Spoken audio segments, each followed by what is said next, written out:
शाखेच्या काही तक्रारीच्या बाबत आपण या ठिकाणी 4 दिवसापासून आंदोलन सुरू केलं होतं, उपोषण सुरू केलं होतं। आपली मागणी एकच होती की त्या अधिकाऱ्याला त्या पदावरून त्याची ट्रान्सफर झाली पाहिजे, साईड पोस्टिंग मिळाली पाहिजे आणि जे पोलीस कर्मचारी त्या पोलीस कर्मचाऱ्यांच्या बदल्याची मागणी होती आणि बदल्याबरोबर जे दोषी त्यांचं निलंबन झालं पाहिजे अशी आपली मागणी होती।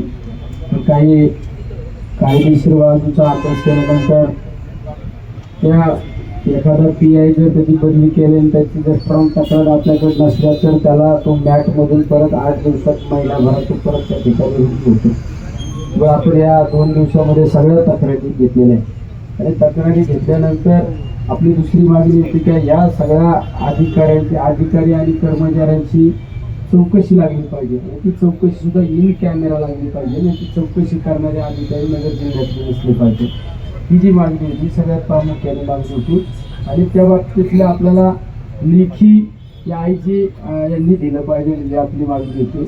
म्हणून या मागणीच्या बाबतीत आपण 4 दिवस उपोषणाला त्या ठिकाणी बसलो होतो आणि ती आपली आज सर्वात महत्त्वाची IG साहेबांनी थोरात साहेबांचं बोलणं झालं, काल परवा तात्यांचं पण बोलणं झालं। त्यांनी जी मागणी आपली जी मंजूर केली की या सर्व तक्रारी तपासणीसाठी आमची जिल्ह्यातील बाहेरची टीम त्या ठिकाणी आहे आणि ते सर्व जबाब इन कॅमेरा घेतले जातील ही त्यांनी आपली एक मागणी मंजूर केलेली आहे आणि त्याला सगळा टाईम बॉन्ड दिला आहे 15 दिवसाचा। त्या चौकशी झाल्यानंतर त्या दिवशी अधिकाऱ्यांवर आणि कर्मचाऱ्यांवर कारवाई केली जाईल हा सुद्धा या ठिकाणी त्यांनी शब्द दिलेला आहे। त्यामुळं आपण शब्द दिला, आपल्याला त्यांनी शब्द दिला तर आपला लेखी महत्त्वाचा असतो व त्यांनी लेखी देण्याचं पण कबूल केलेलं आहे। लेखी आल्यानंतर आज आपल्याला उपोषण सोडायला काही अडचण नाही ना, कारण साहेब या माध्यमातूनच या पोलीस प्रशासनाला त्या ठिकाणी धडा शिकवला जाणार आहे।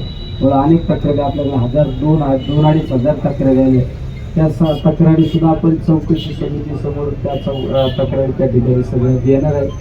या ठिकाणी थोरात तुम्ही आले, आमच्या सर्व उपोषणकर्त्यांच्या वतीने आणि या ठिकाणी 3 दिवसामध्ये सर्व आपल्या महाविकास आघाडीचे शिवसेनेचे सगळे नेते मंडळी उपस्थित होते, काँग्रेसचे सर्व नेते मंडळी उपस्थित होते, राष्ट्रवादी पक्षाचे जे आपल्या जिल्ह्यातील महाविकास आघाडी प्रत्येक गोष्टीच्या माध्यमातून प्रत्येक आंदोलन असो, उपोषण असो, सामाजिक कार्यक्रम असो ही एक संघपणे ही सर्व एक एकत्र येतात आणि त्याचाच हा विजय या ठिकाणी आपल्याला पाहायला मिळत आहे।